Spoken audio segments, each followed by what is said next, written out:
Esther had always been a devout believer. From her teenage years, she prayed fervently, fasted tirelessly, and devoted herself to God.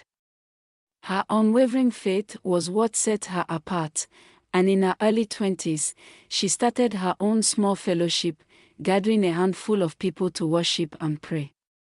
At first, miracles happened genuinely, people were healed, businesses flourished, barren women conceived.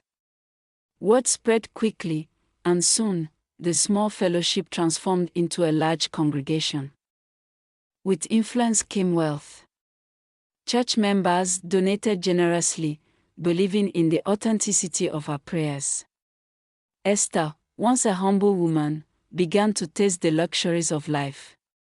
But as her ministry grew, so did her hunger for more power and influence. One fateful day, Esther was invited to an exclusive pastors' conference in Abuja, a gathering that hosted some of the most powerful and influential religious leaders in the country. It was there she met Bishop Dyke, a charismatic preacher who commanded a massive following and wealth beyond imagination. He took an interest in her and, after one of their private meetings, leaned in and whispered, "Do you want real power? Influence beyond imagination?" Esther hesitated but nodded. "Yes, of course."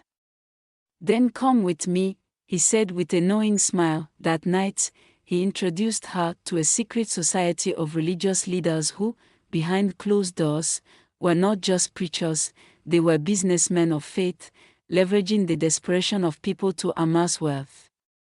The more she listened, the more she realized that the real power they spoke of wasn't from prayer but from the sacrifices they made behind the scenes. At first, she resisted.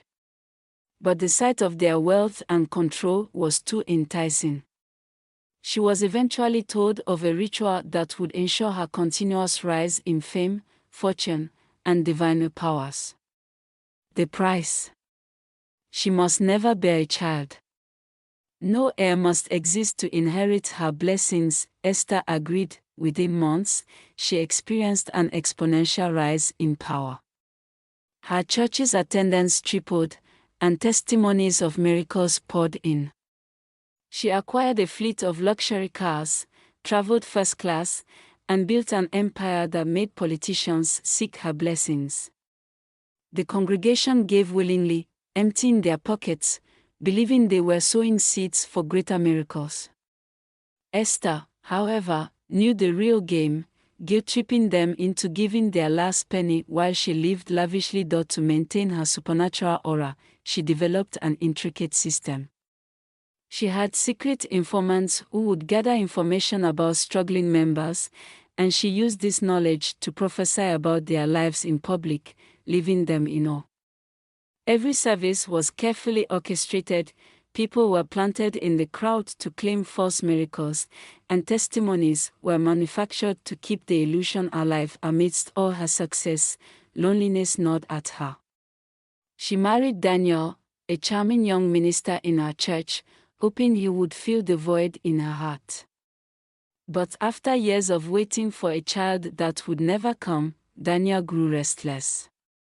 He started an affair with multiple women in the church. At first, Esther ignored the rumors, but soon, it became impossible to overlook. One night, she walked in on Daniel with a choir member in their luxurious mansion. Rage consumed her, but she couldn't divorce him. The covenant she had made forbade it. Worse still, she couldn't let him have a child with another woman. To make matters worse, her secret society kept reminding her of her promise: she must remain childless, and Daniel must stay in the marriage. Breaking these rules would come at a dire cost. Esther took drastic measures. She used her influence to ruin the lives of the women Daniel slept with. Some mysteriously lost their jobs, others fell gravely ill, and a few disappeared without a trace. The congregation whispered, but no one dared to challenge her authority. Everything changed when one of her scorned church members, a woman named Ruth, decided to fight back. Ruth's sister had been one of Daniel's mistresses who mysteriously vanished.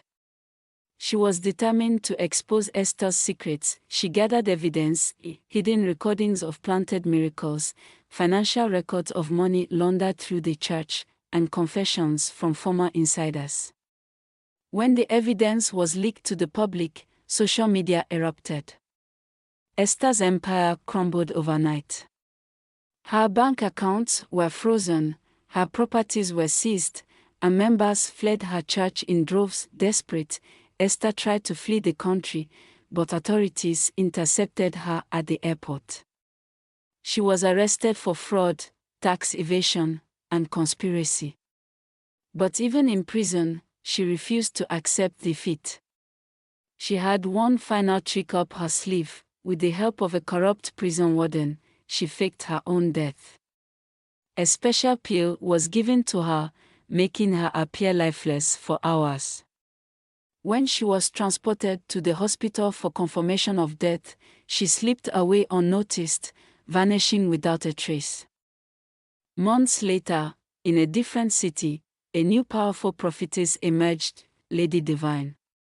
Dressed in flowing white robes, with a new identity and a twisted ideology, Esther reinvented herself.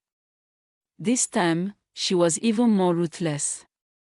Using deceit and theatrics, she staged grand miracles, convincing thousands that she had divine powers. Her wealth grew beyond imagination.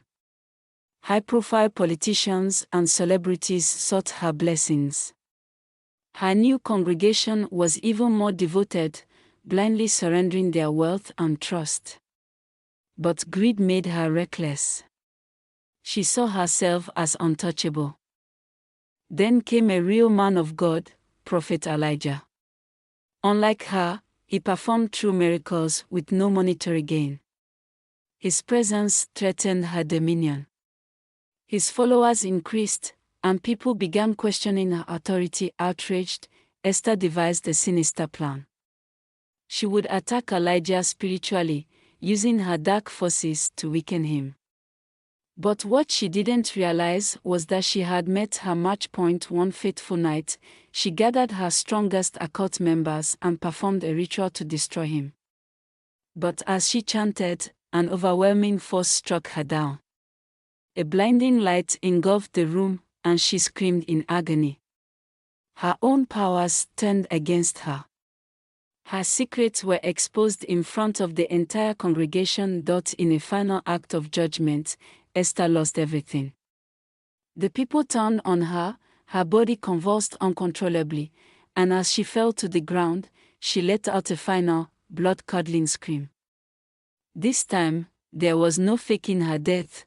When dawn broke, news spread across the country: Lady Divine, the infamous prophetess, was dead.